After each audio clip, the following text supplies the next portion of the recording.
On today's show, For them to come and do trauma and healing and the intro of the video, it's all about their journey together. It's like you guys couldn't have picked a better studio for this.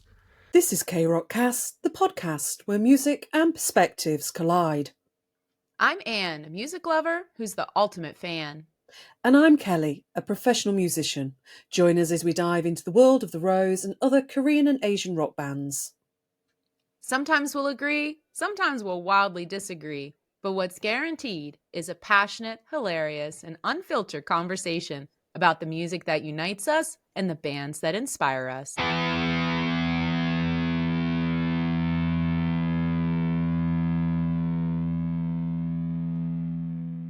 Hey everybody, we're back. We have a special Genius Behind the Scenes episode and deep dive focused on the recording of the vocals by The Rose for their song Trauma at a very well-known studio called Robert Lang Studios. And we have the pleasure today to be joined by Kevin Younkins, the sound engineer who recorded the vocal tracks with The Rose. But Kelly, before we jump into this interview, why don't you tell our viewers and listeners this rich history of Robert Lang Studios? Does this mean I get to nerd for a couple of minutes? Because I am going to nerd. You do know this. Ooh, I Oh, love it. I I love know. it when you like nerd out. I'm going to probably geek out on this. I will warn you. And this will be happening during the interview as well. I will warn you, folks. Anyway, so the Robert Lang Studio is based in Shoreline, Washington, in the US, and it opened in 1974. So, right, okay, I'm not going to giggle like a little girl, but I might giggle like a little girl because some of the artists that have recorded at this studio are unreal. Big intake of breath. Are we ready for this list? Nirvana, Alice in Chains, Foo Fighters, Soundgarden, Dave Matthews Band, Death Cab for Cutie, Heart, Mix-a-Lot, Peter Frampton, Candlebox, and Bush. Oh, wow. I mean, just to name a few of the incredible legendary artists, what an honor for the Rose to be able to record Yeah. Trauma at a studio like Robert Lang Studios. There's two of my favourite bands of all time in there, Alice in Chains and Soundgarden. Before we started this, I literally just got my CD collection of Alice in Chains out and went, look, they were all recorded there. I'm sorry. I get a little bit nerdy every now and again about these things. Anyway, so let's give you a little bit of a history into the actual studio. So Robert Lang quit his job working at Boeing and he decided he was going to pursue a career in recording. Firstly, he established a studio in 1974 and it was in a garage at the beach house at Shoreline. And the studio remained garage based for the first 7 years. And then he decided he wanted to expand. So what do you do when you expand? You decide to excavate underneath the house into a hill. I mean, if you're going to do these things, let's do it properly. And I completely forget one of the early projects. Now, this is unbelievably nerdy, but I love this. This is just so brilliant. So one of the early projects included Seattle's Franklin High School Jazz Lab, which included a 15-year-old saxophonist by the name of Kenneth Gorlick. Or you may actually know him as Kenny G. Kenny G! That's awesome. Exactly. Don't expect him to. I mean, he got to be 15 at some point, I suppose. But yeah, you just don't expect that.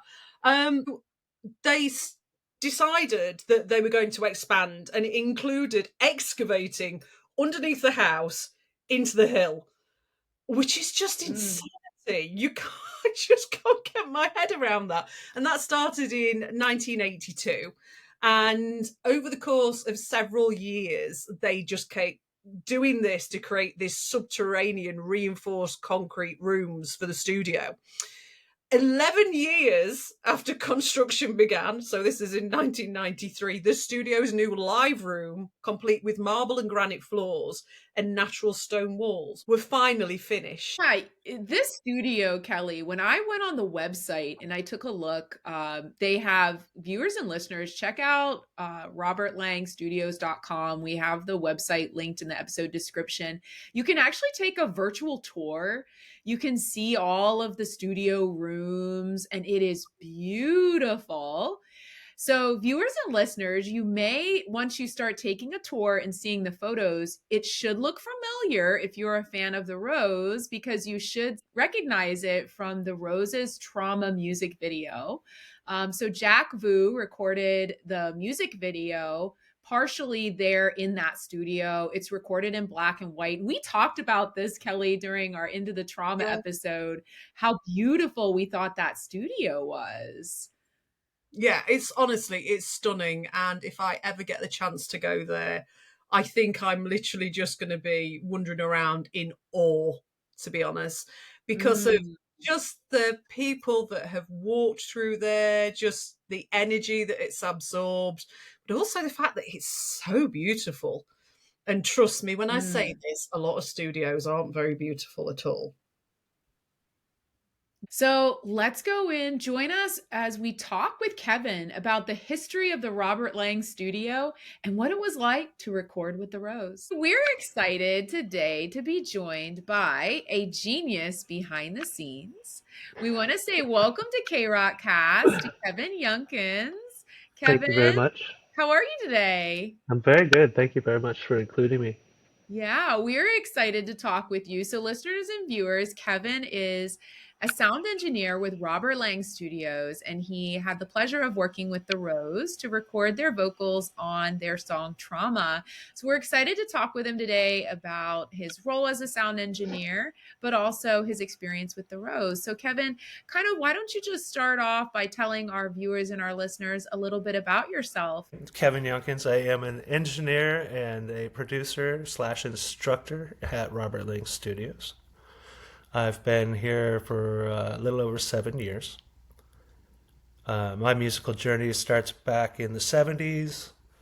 I was captivated by drums.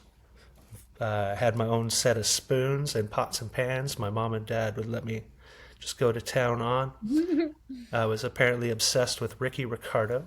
I love that. I love Lucy. So they called me Babaloo, and I would run around the house singing Babaloo, hitting my little drum. Growing up, we had a few instruments in the house. The family organ, a Yamaha organ, that had a built-in drum machine. You could change the tempo and the style. And then I figured out you could mash in multiple buttons, and you could get 2 drum beats to play.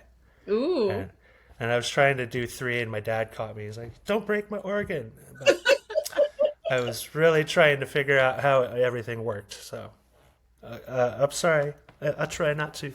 But we had that. We had a record player, an 8-track tape machine. So 8 tracks were really weird. They would never play the full song. It'd always fade out and switch tracks. And then later on, it would do that again to another song, and then the other track would finish. So it's like not a really understandable format, but we had a lot of them. So I like to play with those a lot. Beach Boys, the Beatles, Queen, I think, Dolly Parton, and the Eagles were my favorite 8 tracks that I had. Dad also had a 2-track reel-to-reel. So I learned how to ruin tape reels really early and spool them off on accident and try and figure out how to fix that. And along with tape cassettes, I would always unspool them, trying to figure out how to fix them. So I ruined a lot of music trying to figure out how it worked. That was like the worst thing to ever happen in my day, when my tape came out of my tape cassette, especially if I didn't have my pencil so I could like wind it. Or if you only had a round pen. Right. Exactly. And you're doing it on purpose. It's like, my shirt says "Never forget," and it's these items. It's pretty cute. But yeah, how important. See, this wouldn't cut it. This Yeah, is it's no, round. no, it wouldn't. What am I gonna do with that? So yeah, learning how, and that's how I learned that you could play tapes, how to play tapes backwards. And I was like, oh, so now I can record. I can listen to this backwards and record again and then flip it. Oh, that's how they do backwards recording. So the discovery was never ending. I loved it. Yeah. What got I you did. into sound engineering then? That was a side effect of chasing my musical dream. I Yeah. just, setting up for the band. We always often had to run our own sound. So I was like, oh, I'll do it. I'll check it out. Always found it intriguing. Small town, we didn't have any recording studios or anything. Most of the venues were going to be 21 and up. So minimal introduction to the equipment that was available, not in my price range, but or my knowledge, but or in my town. My uncle got me really into music. He was my main rock and roll inspiration and like getting me to. And my dad pushed me towards guitar as well, but my uncle was really responsible. So guitar was my first instrument beyond drums. I got my guitar at 9. Drums came around 12. I made a deal to get good grades. If I get good grades, I can get a drum set. So I had good grades long enough to get a drum set. uh, and then, yeah, I stuck with drums, though. I was in band through junior high and high school. I did get kicked out of band in high school. I tend to be a smart ass back then. Anyway, Love it. made some silly decisions, didn't study as hard as some other people, lost my place. And so I wanted to play rock and roll anyway. It's not like I was going to make my living in a marching band. Yeah, So, yeah. moved through that. 20s. Let's see, what did I do? Went to California, where I started getting into like more synth oriented music and DJ stuff, and started meeting DJs and digital production, and was intrigued. Absolutely. Computer audio was starting to happen. Then I went to the Art Institute to chase the audio engineering dream. But my band, I was still playing in bands, and my band became my class project. So then they took me off the boards. No, you're the client now. Go away. So I really didn't get the experience I wanted. They wanted me to do like all kinds of math and English and broadcast radio stuff and design for media and all of these things. I just want to twist knobs. I just want to make music. And the industry was switching from tape to digital. And there was a period of time we couldn't get tape at all. And it was really expensive if we could. So then I got into hard disk and computer recording, teaching myself how that worked. Manuals to me were boring. They got too much information. I got to figure it out on my own. So it was more ingrained. I was kind of that way with all the instruments. I wanted to figure it out myself. So if it makes sound, let me have it. I want to play that. So I'm not super, like, never mastered anything, but really, really good at a lot of things. Yeah. Yeah. What eventually the- led you to Robert Lang Studios? That dream to achieve the next step, I didn't know. I'd only been working in my apartment, and I'd done live sound and recorded friends, but I didn't know the next step. I'm like, is it possible to even work in the studio anymore? Which led me to, well, I'd heard of Robert Lang through many people. I read his name on a bunch of CDs growing up. So I reached out. I went to the website and saw that they had a recording academy. I was like, maybe that's it. I mean, I didn't like the Art Institute, but just looking at the place, this isn't the Art Institute. Yeah. It's real life. It's a real life studio, working place to learn. So met with Robert, gave him a bunch of money. He said, awesome, we're friends. Come aboard. Yeah, I started the academy, but again, I was like 40, early 40s, 42 when I started at the academy. So I was a little ahead of the game of some of my classmates, just because of time. but they were all super talented. But Robert put me on staff actually within 3 months of me being in the academy.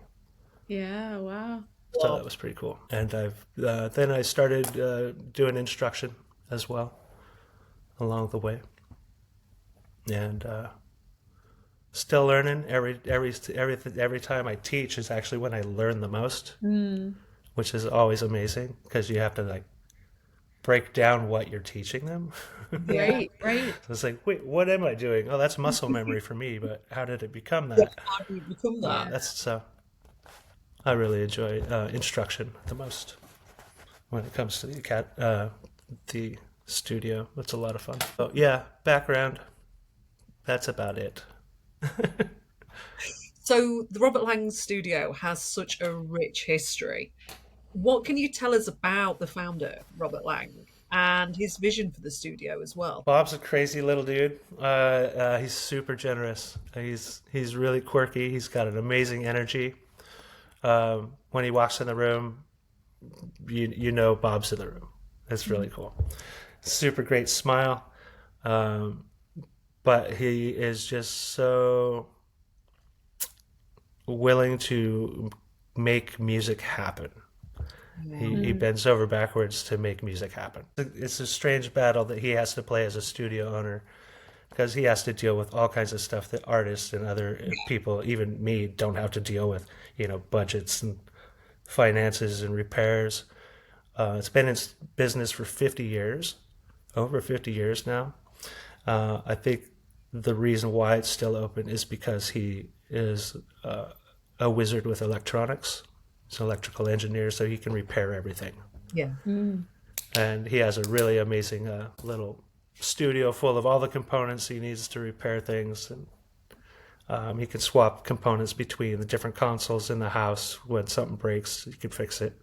So that's a major reason it's still open, is because he can service it without having the extra cost of it going out. But I think his original vision was just to make an amazing place where bands could come and really spend a lot of time with a variety of sounds, because each of the rooms he's created has a very different sound. And so all the spaces combined give you lots of different colors to work from in your palette of toys.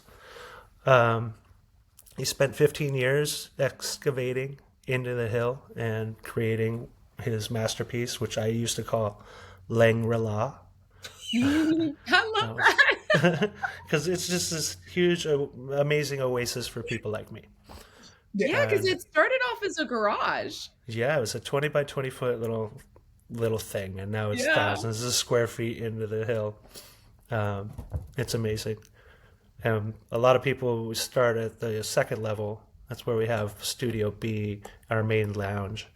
And when you walk down the stairs, when you're about 10, 15 steps from the bottom, the air changes. It's like, okay, you're in the hill now. It's just it's really interesting. And he created a really quirky live space. There's a lot of reverb because of all the rock and the marble. People were like, "You're crazy, man! It's too live." He's like, "Well, you can always deaden that up or deaden it down. You can't liven up a dead room without processing it." So, and it's completely true. You move a carpet just a little bit fold it halfway over, and it will change the sound of the room. Yeah. Amazing. Having the last bunch of years to learn the spaces and the equipment that's there, it's really cool. There have been some legendary groups and bands that have recorded there. Tell our listeners some of the legendary artists that have recorded at your studio. Yeah, we have artists like Death Cab for Cutie. We have Peter Frampton, Soundgarden. Alice in Chains has tracked certain stuff. I think they've done drums there. All the heavy hitters from the grunge era have done some sort of project there or been part of something. I think Matt Cameron and Mike McCready from Pearl Jam worked on the Peter Frampton recording. Macklemore, we've hosted Lil Wayne, we've had Some of the gold records would be a bunch of those names. Presidents of the United States of America mixed their record with Lump and all that. Their big hits on that. That was mixed at Robert Lang. So we have the platinum tape cassette on the wall. It's so cool. That's so one of my cool. favorite records. I was living in California when that was hitting the radio waves, not knowing that's where I'm going to end up. That's where you were going to end That's up. cool. Damian Marley. We've had Boys to Men. We had the Marley brothers all in last year. Wow. They were all there to rehearse for their tour that was honoring all of Dad's music. Wow. So we had Julian and Steven and Damien were all there. And I knew all the songs, so that was really fun. Yeah, that's amazing. On K-Rock Cast, we like to spotlight people like you. We call them geniuses behind the scenes because we feel like Cheers. they're in roles. Yeah, we call you a genius. You're in a role that I think, someone like me, I'm a big fan of music. I'm not a professional musician like Kelly. And so I think before I did this podcast, Kevin, to be honest, like I knew nothing about a sound engineer. I knew there was somebody that recorded the music, but I had no clue what that really entailed. And so I think it's been a fun series for us to really spotlight for our viewers and listeners, roles like yours that people who are an average listener of music might not really know. So tell us what the role of a sound engineer is. What role do you play in helping the artist create the music? My role varies drastically project to project. It can range from basic Pro Tools operator, tell me when to hit record, label things, tell me when to playlist, and I just follow orders.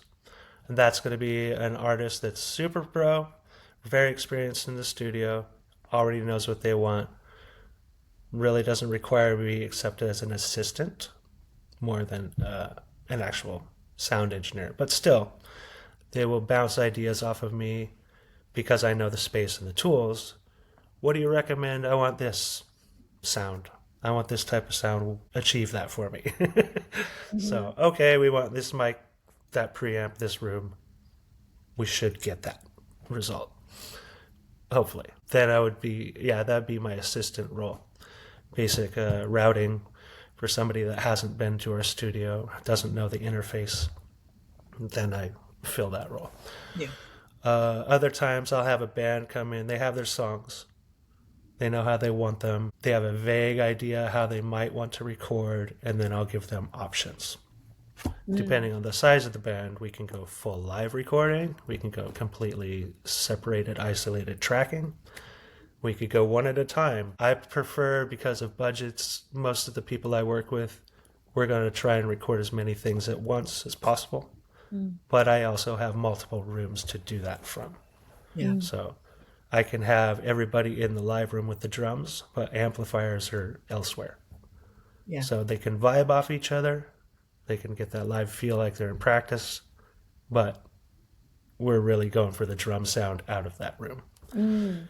So actually that's the biggest priority for most bands that come through for us nowadays, because so many things can be done at home and recording the guitars, vocals even, but having a really great drum room with nice microphones Is key. that room is legendary. It's been heard on so many records.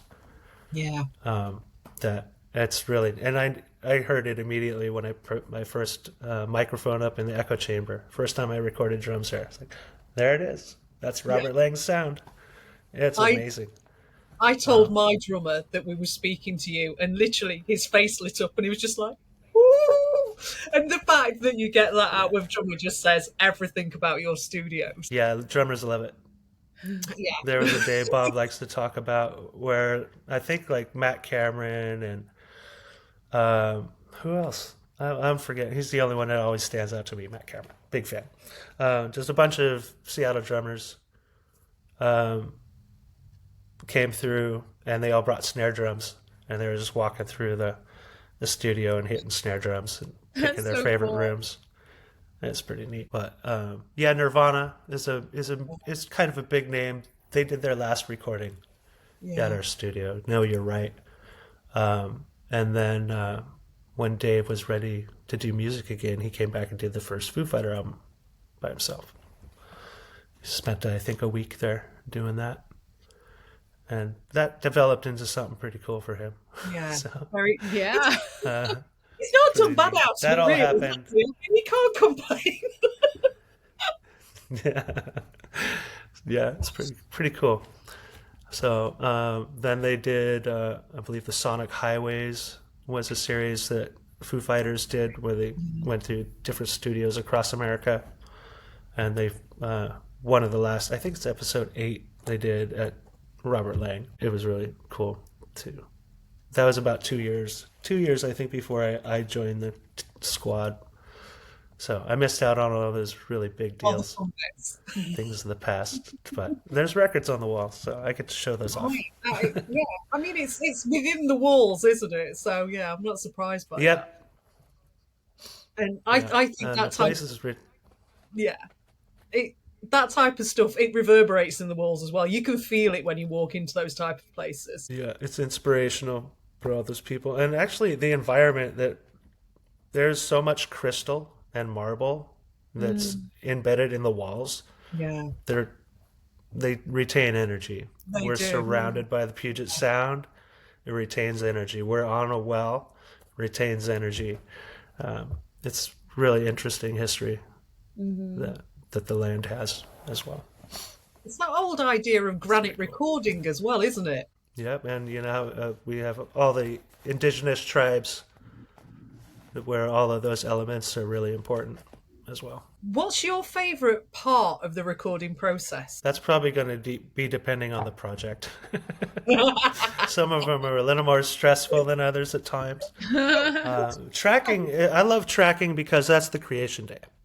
Yeah. That's the day it all happens, so they've been cultivating and refining this idea that started from who knows what and became a song. Yeah. That's really a neat thing. So watching that happen and being part of that, it's pretty magical. Yeah. But I think my favorite portion is actually editing and mixing. I love wow, what I can do nowadays is amazing with editing. I didn't know it would be possible, but now it's like I can do what, and it's great. So I like seeing that broken thing and fixing it. Yeah. I've always loved that approach. And not everything needs fixed. That's another approach. You got to know when to not fix it, because that's really important too. It's that knowing when to stop, isn't it? And that's really hard. Yeah, it is really difficult. And every time you go to bounce or finish, or export your track, that's when you're gonna have like 20 more mistakes you got to fix because you're exporting it. And I was already critical. How did I miss that? But a lot of quality control goes into that. Yeah. Take your time, be intentional. The funnest advice I think I heard ever was how to choose a project to take or what to offer people. If you got good music, good people, or good money, if you can get 2 of them, take the job. Yeah. Yeah.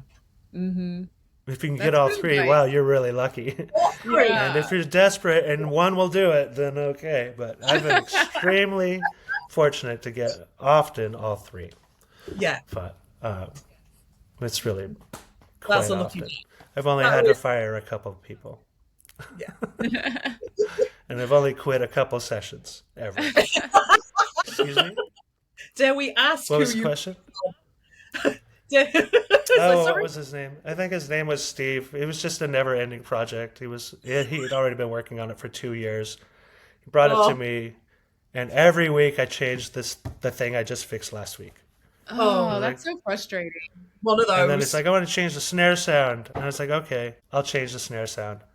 And I gave him some options, and he questioned why I chose these. And I was like, it's period specific. You asked for this type of sound. Well, I want to go through all your library of snare sounds. I was like, not coming to my house. You're too difficult already. So, and he tried to tell me how, well, he's a drummer and he's really strict and stringent about his drum sound. And it's like, so why are we replacing it? Because it sounded like absolute bonkers. It was terrible, terrible, unusable. No wonder we have to replace it. So if Yeah. you care so much, why didn't you care so much? So empty words. And Yes. again, just kept undoing it. You'll never finish the song. It was a tribute song to David Bowie. And it was basically just a mashup of song titles that formed sentences. Nice. I don't know how he tied them It's together, so but strange. it There's was some weird. artists just And it was narrating just that like, and he's somewhere. been dead at this point. He'd already been dead for 2.5, 3 years. When are you going to put out the tribute song? So I quit. Yeah. My friend, he's like, I've never seen anybody quit. I didn't know you could say no. So that was inspirational. I was like, yes, yes, you can. I've got other projects to do. So Yeah. All right. Well, Kevin, let's transition a little bit from Sure. talking kind of about your just general experience as an engineer and producer and instructor to working with the Rose on Trauma. So before we talk about the song, I have a clip for our listeners and viewers. Down and down and down, you tend to hide. I realized you were traumatized. Through the years I fought to move on, tearing down the walls that shaped my soul. Found the pieces I gave away, now I'm finally in bloom.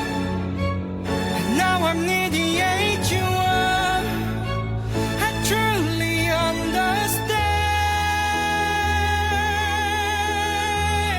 understand. Before we jump in, I kind of have a question based on something you said about like working with different artists. So was the Rose that kind of artist that just came in and knew exactly what they wanted? Yeah. Or did they really kind of partner with you more? No, they knew exactly what they wanted. Yeah, the song Yeah. was very rehearsed. When they called looking for a studio, they asked basically, do you have this time available? Yes. Do you have these kind of microphones? Yes. And cool, that should work. And then they showed up and they had a camera guy. I was like, oh, cool. This will be fun. Jack. And they were all of them so kind. They're very, very, very Yeah. kind. Really quiet, just Yeah. super polite. Yeah. Woo-sung went into the vocal booth. He was up first. That room has, well, it had him and the camera guy in it, but it also has halogen lights, which kind of get warm. So that's why he's wearing no shirt. It's really Yeah, hot we in the were booth. laughing about that. He So has it's- a tendency Yes. to always take his shirt off. I'm like, what was going on? And he's like, half naked. Yeah, it was that. It wasn't for any other reason. It was just hot in the booth. Yeah, So yeah, that we was believe funny. it. We believe it. And then and Do Jun set the just a tiny bit of EQ on the preamp, and that was it. And then just make Yeah. sure it's not spiking or clipping. I'm not surprised. So, as we talk a lot about their music throughout the podcast, you know, Dojun is a very experienced producer, you know, sound design, mixing. He's even done mastering on their songs. So I feel like he's the type of person, he has an exact idea of what he wants. Yeah. And so he knows the can method in which Wusung, you know, he knows his tempo that he records at. Yeah. Everybody has kind of a different gait and speed they like to track. He knows that, so he could guide me on when's appropriate. And they all sing. So Yeah. anytime somebody would have an idea, they would come to talk back and they would give an idea or like, oh, try this way. When they needed more detail, though, they would switch into Korean, and it's just like, oh, I wonder what they're talking about. yeah. And then he would do another take, and it was really cool. Then I That's can hear the cool. changes, but yeah, they're very consistent. So Yeah. even though they do like 10 takes per section of the song, Mm. they're gonna take their favorite word or their favorite 2 words combination and fit them all together. Yeah, I think one of the things that really struck us with this song is within the vocal delivery, the level of emotion, I think, and vulnerability that came through with Woo Sung and Do Jun's vocals. I guess as a sound engineer, kind of what's your philosophy on capturing emotion versus technical perfection? I think both are required and at different times. And it's going to be project specific. For this song, especially vocally, they have a lot more freedom to capture emotion. The music's got its bed, its tempo, it's locked into place. That gives to their singer, they could be like really strict and on the one, on, right on the beat, but having that hesitation or having that, what we hear as emotion, the little gravel in the throat that leads into the actual note, those, even if you're trying to do it consistently, they'll have different amounts of that quality. So that's why they'll be doing the take 10 different times, even the same spot. It's like, well, the delivery on take 5 was the best one. And they'll put that into place. But, instrumentationally, or even depending on the song and the way it feels, you might need to be a little more precise in your technical execution rather than trying to be too emotional and it's not sounding right because it might get pitchy, or those are things that sound cool at the time, or you're late on the delivery. It could be cool for a different song, but we need you to be right now. And I try and make the artist do that more than me editing it, which I've got great tools, I can do that, but I would rather you win the award, not me win you the award. And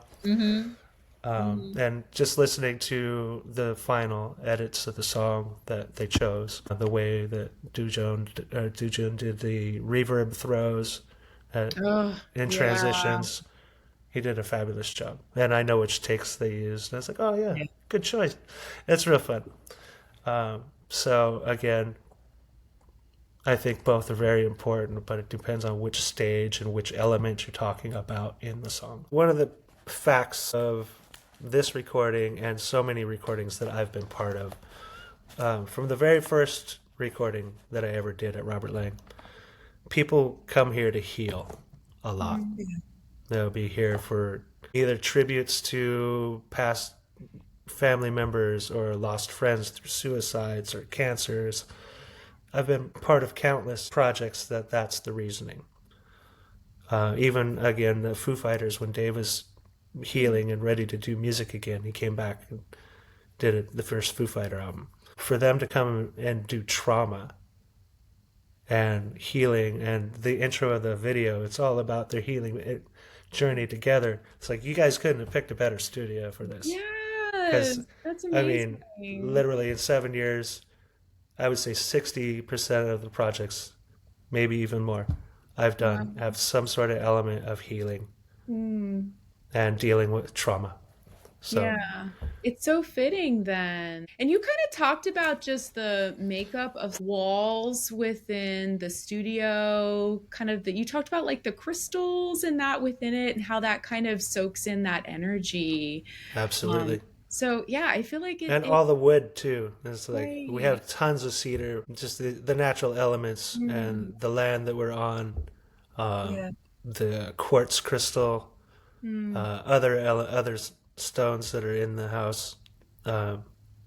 It captures an imprint of a lot of things. Yeah, what a perfect place then for the Rose to select to record Trauma. They probably didn't even realize, but hey, this is Nope. meant to be. It's something I've realized because of the amount of projects I've had to work on that are healing, and don't always realize it because I don't listen to all the lyrics so much because I'm not trying to be emotionally invested. I'm listening for rhythm and pitch and accuracy and delivery. Yeah. So it's usually after the song's been done where I actually realize what you guys were talking about, or like, but not with this one. This one was pretty like straightforward. It tells you what it's It tells dealing you with, immediately. Yeah. But it was just a pleasure to hear it, like the first time they did. Yeah, I'm always jaw drop with an artist like these guys. There's like serious talent. When we were talking, Kelly and I can remember we did the deep dive into the song when Dojun says that understand and that the end of that bridge. We were debating. Remember, Kelly? We were like, is it where you added reverb in production, or was it just a blending of multiple layers of the vocal recordings that gave it that kind of depth? We weren't That sure which it particular was. section, he's pulling the vocal level down and the reverb level up at the same time. So it gives it that ghostly, it takes the proximity, how close he is, and makes it falling away. So really, he did a great job. But yeah, he did all the editing, the vocal comp, the mixing, the mastering on that song. He's really talented. Yeah, he is. He's incredible. So he's totally the person I would like. Let's talk all night. Yeah, Because that's what I do. I always had to be involved. I need to know. It's like I set up the sound. And then his vocal part, it was basically everybody else had gone outside to take a break, and it was just him and me and camera guy doing his part, and it was really neat.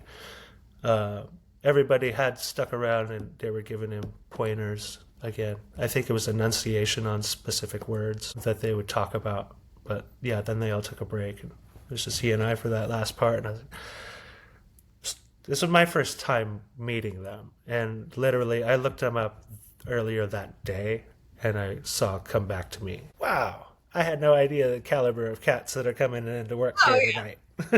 So it was great. It was an awesome surprise, but also keeps me from being that starstruck person. We're all people, but Exactly. not knowing too much about an artist coming in. I've worked with some rather large names, so it's like just people to me. So, Which I love that, but on a different day I'd be like, I don't know. So trying to keep your composure sometimes. The Marley Brothers, trying to keep my composure for that. yeah. I think I did, but You can help it sometimes. It's just being off. it was exactly that. Just getting. Oh my god. It's fun. So some cool perks with the job. So there was a very specific sound to a lot of the vocals that come out of the Robert Lang studio. How do you find that the natural acoustics of the studio actually feed into that vocal sound? Well, we have so many varieties again of room space to use. We have a cool little echo chamber as well, but we also do use effects like lexicon reverbs. We have plate reverb and things, but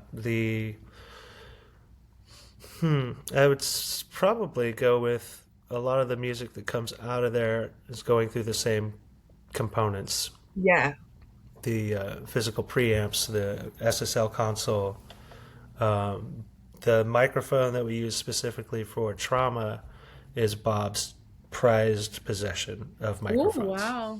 I was going to ask absolute about which guitar. mic it was. Yeah. It's a Neumann U47 with the original tube. Whoa. And to have that is almost unheard of. That's If you can impressive. find a replacement tube, it's can't, going to thank be you. castaway old stock, and it would be $7,000 some dollars. But it's gonna just say- not going to be good. No. I mean, it's like So- a museum piece now. They just don't exist in it the is. wild. I was gonna say, okay, again, fan over here. I'm like, break it down to me. Give me like, being a mic is a mic. Hey, I'm Right? allowed So to give nerd me- every now and again. Yeah. Give me my comparison. What is that mic like compared to? It's often considered a holy grail of vocal microphones. It was Wow. Frank Sinatra. He had that's his microphone. They were really consistent. They were made beautifully. They were military grade components.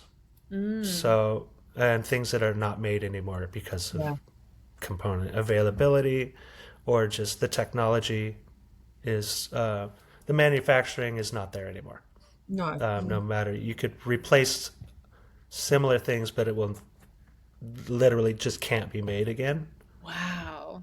I mean, they're Or literally environmental reasons will prevent components from being made ever again.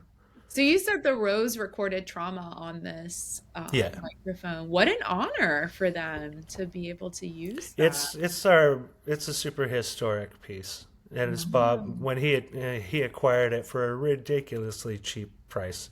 It's worth so much money. I mean, a lot of money. If you could replace it, it'd be ridiculous. They still make the microphone, and it comes in different versions, but his is especially, it's old and original, and it's I don't use it on a lot of people, but they were definitely somebody. They asked for a U67, which we had, but it was acting weird, and I said, let's use the 47. I like it. Otherwise, I'd use like an M149 or something. Wow. That would have sounded good. Are there any yeah. other kind of... Oh, go ahead, Kelly. I was just going to say that just explains why you've got that beautiful warmth with all of it. It really does. Yeah, and we take that tube mic and we put that through an Avalon 737 tube preamp. Just a tiny bit of EQ. I don't think he did much processing. It doesn't sound like he did a lot of compression or anything. He did the reverb on a few words, but they didn't do any the tuning. They sang good, so it's not. Yeah. I don't know if they had to do any tuning. Sounds natural to me. So if he did, it would be Melodyne, but definitely very. It's very gently touched all the way through it, which I think sort of says something about how the recording was done and the equipment that was used and how good it is. So, yeah, I must admit, when I listened to it, it was like, this other than a little bit of reverb, it sounds. But their skills as well. They really know how to sing to a microphone and when to move away for certain words. They know how to. They've got that technique down. They really understand the technique of working with a mic to begin with. Which is a difficult thing it's a difficult thing for a lot of singers to sort of learn to do, because I mean, if you're used to playing live, you're used to sort of like getting overblown with your performance. And then suddenly you're in a studio and it's like, what do I do? I've got to get quite close and intimate with this, but I can't be too close and intimate. And learning that dynamic of that relationship with a mic in a studio is a very different thing. And to know that they get that says an awful lot about them. Yeah, that type of microphone being a condenser mic, learning to play with a condenser versus a dynamic microphone is night and day. It's a different world. Because you can hear, somebody's rubbing their pant leg across the room in this microphone, but this one takes a lot more effort. You're not going to hear that. So there's nothing worse when you can just hear this somewhere and you're just like, who is watching? What's going on? Who is that? What the hell? An old studio prank would be to catch a fly and put it in the microphone capsule, put the capsule back on. And they do this to new engineers all the time. Oh, that's evil. What is buzzing? I don't know. It quits. It's just periodic because it's just a fly trying to get out of a microphone. Oh, that's hilarious. I've got to do that to somebody. Oh, please. That'd be funny. The new trainees. Some of the fresh recruits in the academy. It's great for the new students. Figure out where that buzz is coming from. They'll never do it. It'll be great. Are there any other kind of behind the scenes things, Kevin, that maybe our listeners and viewers would like to know about the recording session with the Rose? I only got to spend 2 hours with them. They scheduled 4, but they were so efficient. They just they got done pretty easily. Yeah. I didn't get a lot of time to catch any fun facts or beyond the work we're doing. I kind of learned more about them after the fact, and after seeing the video, they contacted me like a week or 2 later. It's like, hey, do you mind if we have you? And I was like, yeah, please, that'd be great. Yeah, still had no idea. Like 1.5 million views in 2 weeks. Yeah. Countless reaction videos. I think I saw you guys about that. That's how I actually first saw you. Oh, cool. I was watching reaction videos of people because I'm in the video. I'm like, oh. Yeah. It's my first time. Most of the time, people are like, "Oh no, stay out of the video." Yeah. They're We're like, always get out behind the the shot, scenes. dude. Yeah, get out of the shot, dude. So to be included was really kind. Yes. Yeah. They were just really kind folks and very polite and did their work. I compliment what I thought sounded good. They giggle and took off. Had a great day. But But yeah, you're they were super efficient, very consistent, yeah. and very kind. It's really cool. Sorry, what were you saying? I was just going to say you're a big part of that journey, and this is one of the reasons that we really wanted to do the Geniuses behind the scenes, because so many people just take on board what is presented to them, what they hear, the polished image at the end of it. They don't realize how many tens, if not hundreds of people have been involved to get it to where it is, to get it to this, huge sort of level that it's become. And I think it's so nice that you were involved in that, and they actually showed the working and the development of the vocals, and that was great. And it's so lovely to see. It really is. Yeah, it was excellent to see that it's so real. And it's like, it's exactly how it was sitting there. Just, they had nothing to like ham up or play towards the camera. They're not paying attention to it. They ignore it really well. And Yeah. so to hear them work quality work without that distraction, because they're working. They weren't there playing to a camera Yeah. and getting some decent takes.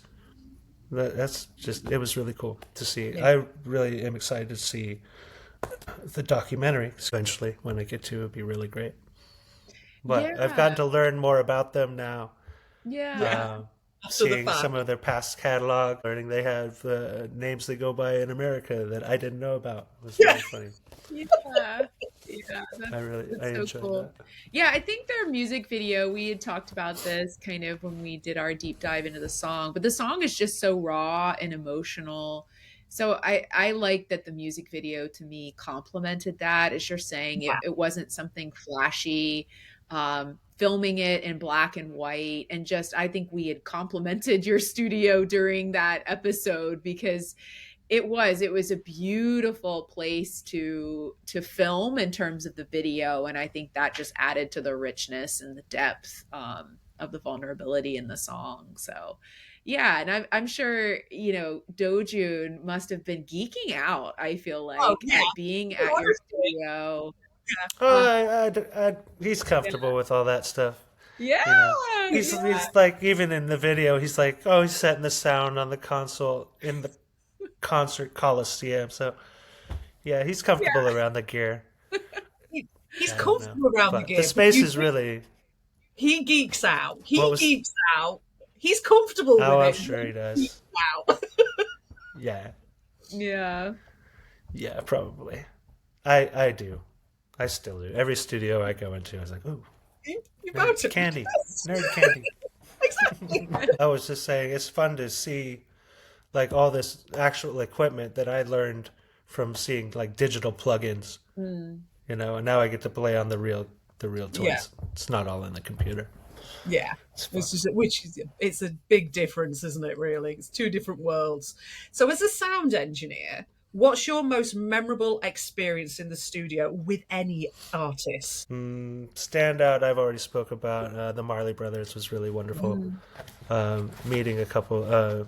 Eddie Kramer, a really famous producer, did Led Zeppelin, Jimi Hendrix, fun things like that. He was such a kind person. So meeting a couple of really neat people. But standout would be, I came in to assist for a day. My friend Jakale, he's our main instructor at our academy as well. My studio, Jesus. What would Jakale do when I'm in a bind? Think what would he do? So I showed up, the band's all loading in, setting up, but nobody's heard from Jakale yet. I was like, well, he lives might be traffic at Seattle. Yeah. So we also don't get reception inside the studio. You have to be in Wi-Fi to get calls. So I should check in. It's getting late. Where is he? Stepped outside, got a voicemail asking if I was ready to drive the mothership because I'm on a plane to Florida right now. Oh. He had a family health crisis that he had to deal with. And so I guess I'm an engineer for the next 3 days. There's a really interesting way to meet a band. Yes. So, Hi, I know nothing about you. I mean, they'd worked with him for, this is like their second album or something, working with him, and I just showed up to say hi. Yeah. Hang out for a little while. Yeah. Help him set up some microphones. Took And over now the you're session. the engineer. Amazing session for 3 days. The greatest people. They were so kind, but really, really talented, focused musicians. They all had sheet music and they could speak the language really easily, make alterations on the fly. They all had all kinds of custom guitars and amplifiers. It's like different caliber of musician for me. Yeah. So it was fun. Really, really proud of that one. Super successful. I got to help out a good friend. Crazy experience. So that one stands out a lot for me. Yeah. And so, yeah, I got paid. As we wrap up today, we've talked a little bit about you being an instructor and that Robert Lang has an academy, which I think is really great. So why don't you tell us more about the Robert Lang Studio Academy? Yeah, that's how I got my foot in the door, like I said earlier. It's a year-long program. You have to be 18.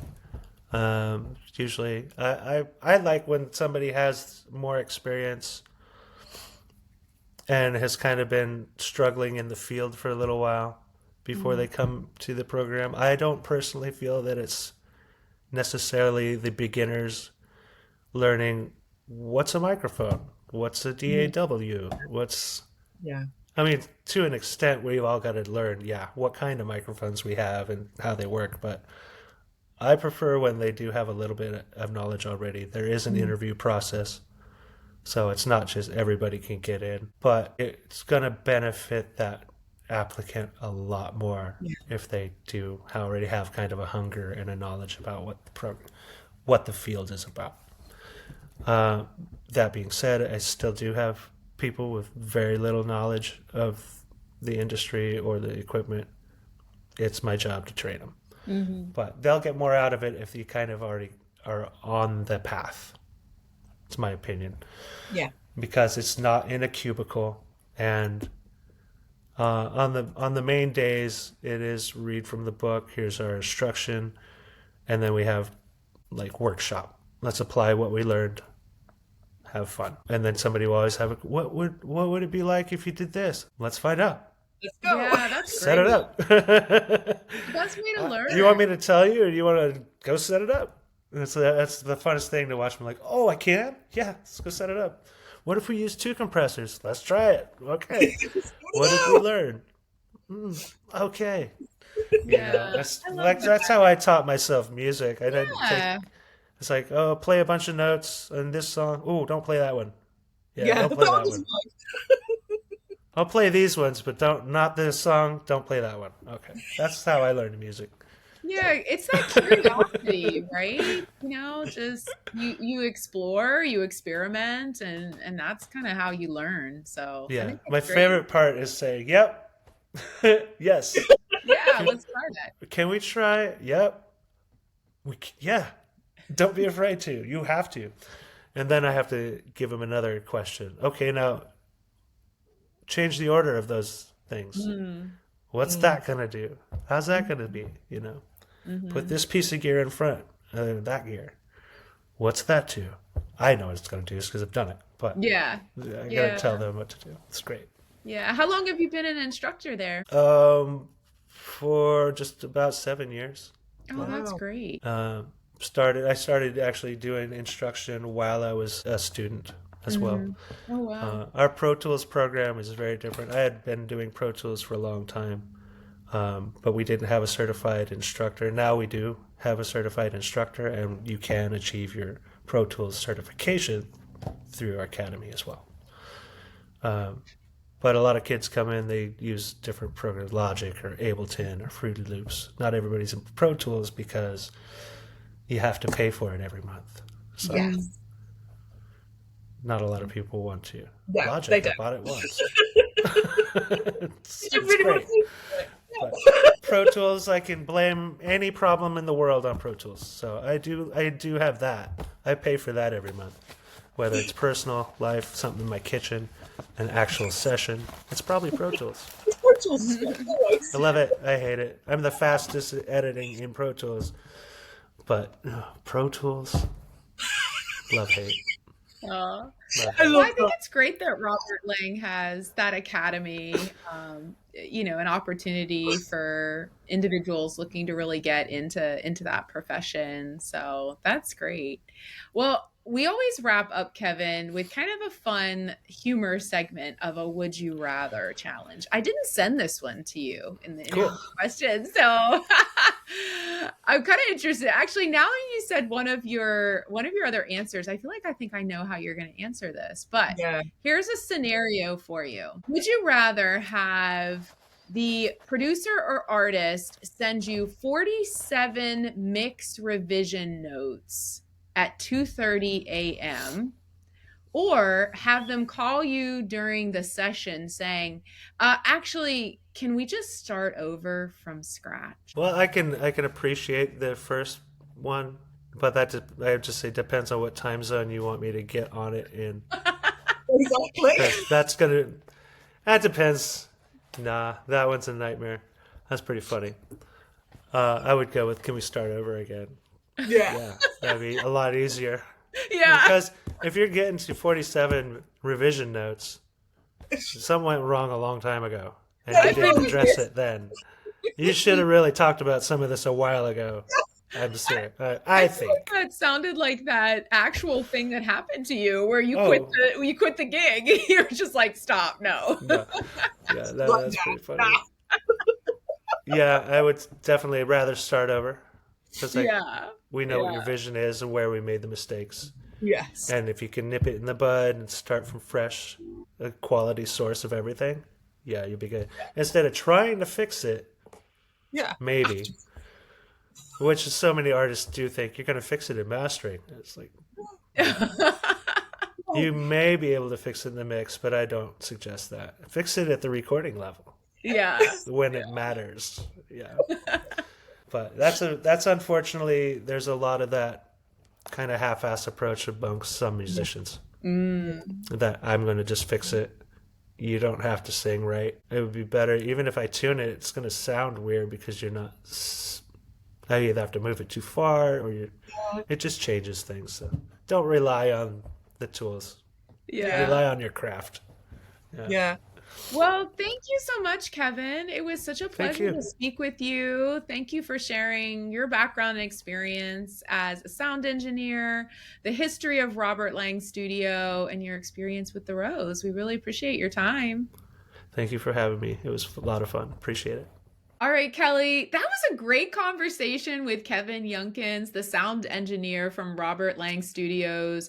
He served on the Roses song Trauma. I love that conversation. That was brilliant. It was absolutely amazing. I love that so much. And to be perfectly honest, I could have sat and talked to him all night. I was just like, just tell me everything. I need to know it all. I mean, Kelly, I never saw your eyes get so large over a microphone. Hey, I like my microphones. What am I saying? I love it. I love it. Well, tell us, listeners, what you think. Please rate our podcast. We always love to hear your feedback. As always, follow us on social media if you don't already. On Instagram, TikTok, X, and YouTube, we are at KROK_cast all across the board. Click here to subscribe. Thank you so much to everyone who has been joining our Patreon community. We love our growing community, don't we, Kelly? It's been a wonderful place to connect with more of our viewers and listeners.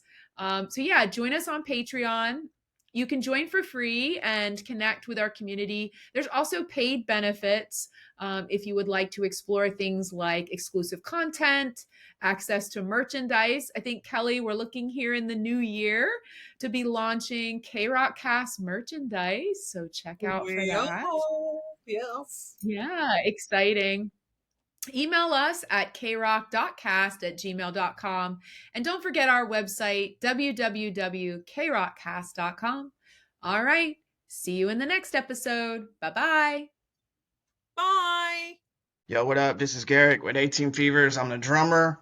If you're watching and listening to this, you already know it's K-Rock Cast. Check out their podcast at K-Rock Recommends for my music and other great independent artists.